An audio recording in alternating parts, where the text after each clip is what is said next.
धातु कहते हैं। सबसे पहले इसका इलेक्ट्रॉनिक विन्यास। जब हम इसका इलेक्ट्रॉनिक विन्यास लिखते हैं तो 1, 2, 3 इलेक्ट्रॉन इसके बाहरी कक्षा में बचते हैं। जब हम इसका इलेक्ट्रॉनिक विन्यास लिखते हैं तो इसके बाहरी कक्षा में 1, 2, 3 इलेक्ट्रॉन बचते हैं। विद्युत धनात्मक गुण। जब हम इसका इलेक्ट्रॉनिक विन्यास लिखते हैं तो इस पे +1 चार्ज, +2 चार्ज और +3 चार्ज बचते हैं। तीसरा, आघातवर्धनीयता। आघातवर्धनीयता का मतलब ये होता है, जब हम किसी धातु को पीटते हैं तो पीट करके हम उसे चादर बना सकते हैं। क्या बना सकते हैं? चादर। जब हम किसी धातु को पीटते हैं तो हम उसे चादर बना सकते हैं। पीट करके चादर बना सकते हैं, उसे ही हम आघातवर्धनीयता कहते हैं। अब आ जाते हैं चौथा, तन्यता। तन्यता किसे कहते हैं?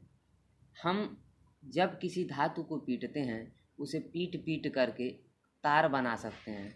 जैसे सोना कहा जाता है कि जो सोने में सबसे ज़्यादा तन्यता होती है, चांदी में सबसे ज़्यादा तन्यता होती है। इसमें इतनी तन्यता होती है कि इसे जब हम पीटते हैं या गलाते हैं तो वो काफ़ी जो है, उसमें से 1 ग्राम सोने में से कहा जाता है कि 2 या 3 किलोमीटर तक तार बनाया जा सकता है। 1 ग्राम सोने से लगभग 2 या 3 किलोमीटर का तार बनाया जा सकता है। तो सबसे ज़्यादा तन्यता हमारे सोने में आती है, गोल्ड जिसे हम कहते हैं, गोल्ड। इसमें सबसे ज़्यादा तन्यता होती है। फिर उसके बाद है चांदी है, और भी धातुएं हैं, उसमें तन्यता सबसे ज़्यादा होती है। पाँचवा है द्रवणांक एवं क्वथनांक। द्रवणांक एवं क्वथनांक किसे कहते हैं? द्रवणांक कहते हैं, इसका द्रवणांक एवं क्वथनांक काफ़ी उच्च होता है। छठवां आ जाते हैं ऊष्मी एवं विद्युत चालकता।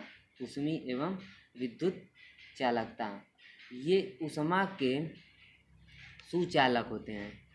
ये ऊष्मी और विद्युत चालकता का मतलब है, ये ऊष्मा के और विद्युत के सुचालक होते हैं। सुचालक होते हैं। आते हैं चमक। धातु में चमक पाई जाती है। धातु में क्या होती है? एक चमक पाई जाती है। तो हम इसे कह सकते हैं चमक पाई जाती है। कठोरता। धातु क्या होते हैं? कठोर होते हैं, ठोस होते हैं। सोडियम को छोड़ करके बाकी जितनी भी धातुएं होती हैं सब क्या होती हैं? कठोर होती हैं। और ध्वनि, 9वां है ध्वनि। यानी ध्वनि क्या है? जब हम किसी धातु को पीटते हैं तो इसमें विशेष प्रकार की एक ध्वनि पाई जाती है। जब भी आप किसी लोहे को, पीतल को, तांबा को पीटते हैं तो उसमें टन खन की आवाज़ आती है, यानी एक विशेष प्रकार की ध्वनि आती है।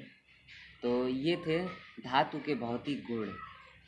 ठीक है, तो हम इलेक्ट्रॉनिक विन्यास जान गए, विद्युत धनात्मक गुण के बारे में जान गए, आघातवर्धनीयता के बारे में जान गए, तन्यता, द्रवणांक एवं क्वथनांक इसका काफ़ी उच्च होता है। लोहे को, मतलब द्रवणांक और क्वथनांक उच्च का मतलब होता है लोहे को गलाया जाता है काफ़ी उच्च ताप पर। ऊष्मी एवं विद्युत चालकता, यानी ये ऊष्मा और विद्युत के सुचालक होते हैं।